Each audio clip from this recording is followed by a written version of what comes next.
Bienvenido a la lección La percepción de la voz. ¿Cómo educarla? En esta lección usted aprenderá a saber qué es en realidad la voz, saber dónde nace la voz, saber cómo apoyar la voz para proyectarla, ejercitar el sistema respiratorio, nervioso y emocional, saber qué es una disfonía y cómo evitarla, conocer las cualidades de la voz, conocer qué es la impostación de la voz. Vamos a conocer también cómo es y qué hacer para tener una buena respiración y a saber qué es el soplo fonatorio. La voz es una vibración. La voz no solamente nace en la garganta. Muchas veces nos han dicho, debes usar tu diafragma para hablar. Sin embargo, mientras no tengamos la percepción de lo que es nuestro diafragma y dónde está, no podremos darle el uso correcto, pues no comprendemos a cabalidad qué se nos quiere decir con usa tu diafragma. La voz es el sonido que se produce por la vibración de las cuerdas vocales al paso del aire que viene de los pulmones. ¿Sabes qué significa percepción? La percepción es el conocimiento o idea que llevamos a nuestra mente gracias a impresiones que vamos a obtener mediante el uso de los sentidos. Por ejemplo, yo le digo a usted pizza e inmediatamente su cerebro fabrica una imagen mental donde usted ve la figura de una pizza. Y no solo eso, también el color y, por qué no decirlo, si se concentra hasta puede sentir su olor. Entonces, lo difícil con la voz es que no la vemos como vemos esa pizza, pero sí podemos sentirla, percibirla, dejarla vibrar y que toque todo nuestro cuerpo. ¿Recuerda usted alguna ocasión en que papá nos dirigió su voz en tono de regaño y sentimos que la piel se nos erizó?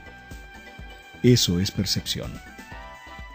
Toda vibración de un cuerpo puede convertirse en sonido siempre y cuando tenga la intensidad necesaria para ser escuchada por el oído humano. Las ondas vibratorias de este fenómeno se desplazan por el aire y llegan hasta nuestros oídos convertidas en sonido. Un ejemplo de esto es el diapasón. Cuando usted lo golpea, el diapasón empieza a vibrar y si usted lo acerca al oído puede escuchar esa vibración convertida en sonido. La voz es la vibración o sonido que se produce en la laringe siendo modificado a través de las cavidades de resonancia.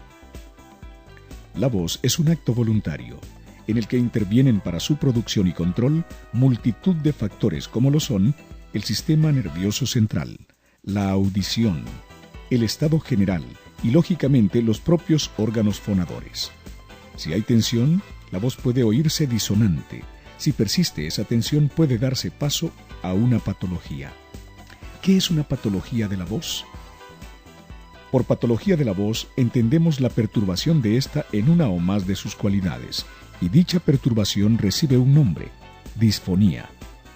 Para entender esto, conozcamos primero cuáles son las cualidades de la voz. Las cualidades de la voz son tres: altura, intensidad y timbre. Con la altura se da origen a la clasificación en graves y agudos, altos y bajos. El oído humano es incapaz de captar sonidos de cualquier frecuencia. Los límites aproximados son inferior 16 Hz, superior 45.000 kHz. La intensidad es determinada por nuestra percepción, fuertes o débiles. Científicamente se dice que la intensidad del sonido aumenta cuando lo hace también la amplitud de la vibración. El timbre nos permite distinguir entre dos sonidos de igual intensidad y altura. Sabemos cuál es la fuente de cada uno. Entonces, cuando alguna de estas cualidades sufre una perturbación, es cuando se da la disfonía. Afónico o disfónico. Muchas veces hemos oído decir a la gente, estoy afónico, ¿cierto? Pero, ¿qué es lo que quieren decir con esto? Realmente quieren decir que están sufriendo una disfonía.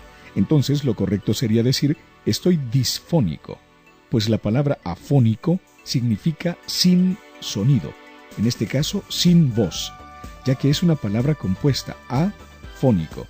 A significa sin y fónico se refiere a sonido. Por lo tanto, si estuvieran afónicos, sin sonido, no podríamos escucharles. En cambio, disfónico significa que existe una distorsión en el sonido. Por lo tanto, la próxima vez que usted sufra un resfrío y éste le afecte alguna cualidad de su voz, usted estará disfónico. Las patologías de la voz deben ser tratadas individualmente. No solamente las disfonías son patologías de la voz, también hay pólipos en las cuerdas vocales y esto hay que tratarlo con un especialista. Se debe buscar la causa de la misma, la causa de la patología, para luego enfocar el posterior trabajo logopédico o terapéutico hacia su origen, su etiología.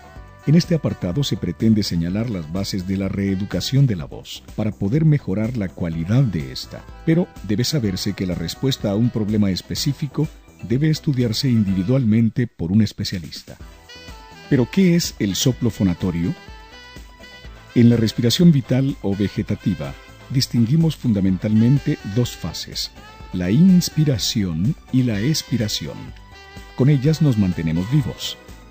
La respiración vegetativa que realizamos cuando estamos en reposo constituye una actividad refleja que no requiere de ningún esfuerzo físico consciente, mientras que en el habla sí se requiere la participación voluntaria de algunos músculos.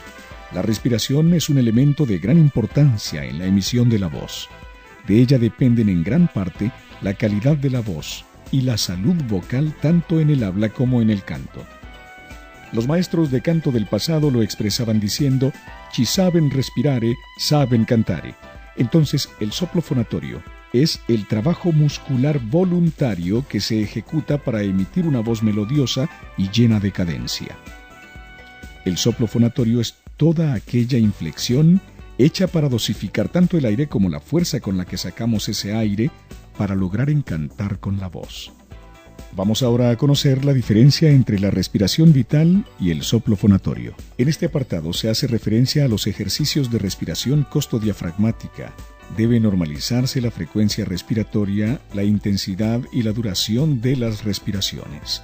La cuestión de la respiración y su relación con el habla y el canto es fundamental y esencial, ya que los métodos inadecuados, los procedimientos de respiración defectuosa, alteran con mayor o menor rapidez, en forma directa, los órganos fonatorios.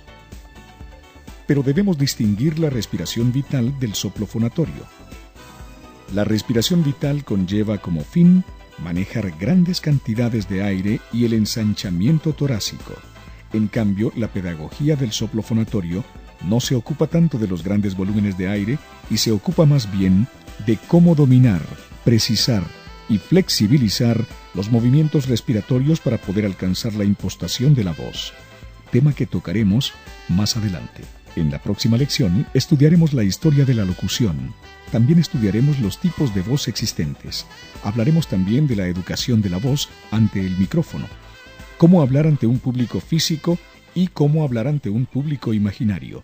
Conoceremos qué es la voz veraz, conversacional e íntima y muchos otros aspectos que son necesarios para hacer un trabajo profesional en la radio. Pero en esta lección haremos énfasis en el estudio de la voz per se. Vamos a estudiar ahora cómo evitar una disfonía. Algunas recomendaciones para cuidar las cuerdas vocales son las siguientes. No hacer uso prolongado de la voz en casos en que exista una fragilidad laríngea, por ejemplo, un resfriado, una congestión nasal, una hipersecreción de moco, ciertos periodos de alergias, etc. Intentar eliminar o disminuir el uso de alcohol, tabaco, presencia de humos, estancia en ambientes secos y calientes. Evitar el uso de la voz en situaciones donde se hace un esfuerzo físico considerable. Utilizar el grito lo menos posible. No combatir mediante la intensidad de la voz en las grandes multitudes o lugares de considerable ruido. No cantar si se debe forzar la voz. Se recomienda la práctica de los ejercicios de respiración que le dará su instructor. Una buena higiene alimentaria también es importante y minimizar el uso de la voz si ésta se encuentra alterada. Vamos a conocer qué es la impostación de la voz. Se debe aclarar aquí que impostar la voz no quiere decir fingirla, no se trata de engolarla, de sacar una voz de ultratumba. Ello puede llevarle a dañar permanentemente sus cuerdas vocales, pues usted está forzando sus cuerdas vocales a funcionar fuera de su tesitura, a dar un rendimiento que no es el de ellas. Hay quienes creen que para ser locutor se debe tener una voz fuerte y ronca. Pero pregúntese usted, ¿de qué le sirve a un locutor tener una voz gruesa, fuerte y varonil, si lo que dice con ella es bofo, sin interés, falto de inteligencia y lo delata como una persona ignorante? Estoy seguro de que usted no quiere estar en esa posición, ¿verdad? Entonces, entienda que un locutor es mucho más que una simple voz bonita. Debe tener cadencia al hablar, su voz debe ser melodía para los oídos de los demás, no solo porque suene bien, sino porque es inteligente lo que dice. Un locutor profesional debe también ser un buen productor. Del por qué se ha entendido que impostar es fingir, supongo que es porque impostor e impostar son palabras homofónicas, o sea, muy parecidas en su sonido, en su fonética, pero su significado es completamente diferente. Impostar significa mantener, fijar, en este caso en particular, sacarle el mayor rendimiento a la voz con el menor esfuerzo. Impostor, por su parte, es ser un mentiroso, embustero, falso, etc. Debemos considerar también que para tener una voz educada y con buena articulación es importante tomar en cuenta los siguientes puntos. Buena movilidad del velo del paladar, posición lingual plana, potenciar nuestras articulaciones que debe ser clara y abierta, buena movilidad laríngea y trabajar nuestro esquema corporal vocal. Es recomendable que adquiera disciplina en cuanto a practicar los ejercicios de respiración indispensables para fortalecer el soplo fonatorio. Antes de despedirnos, lleve a cabo el siguiente ejercicio de repaso. ¿Le parece? ¿Qué es la voz? ¿Dónde nace la voz? ¿Qué es una disfonía? ¿Cuáles son las 3 cualidades de la voz? ¿A qué se refiere el término impostar la voz? ¿Cuál es la diferencia entre el soplo fonatorio y la respiración vital?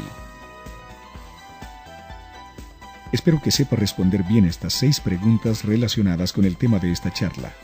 Si no es así, estudie nuevamente la teoría y vuelva a intentarlo. Le espero en la próxima lección.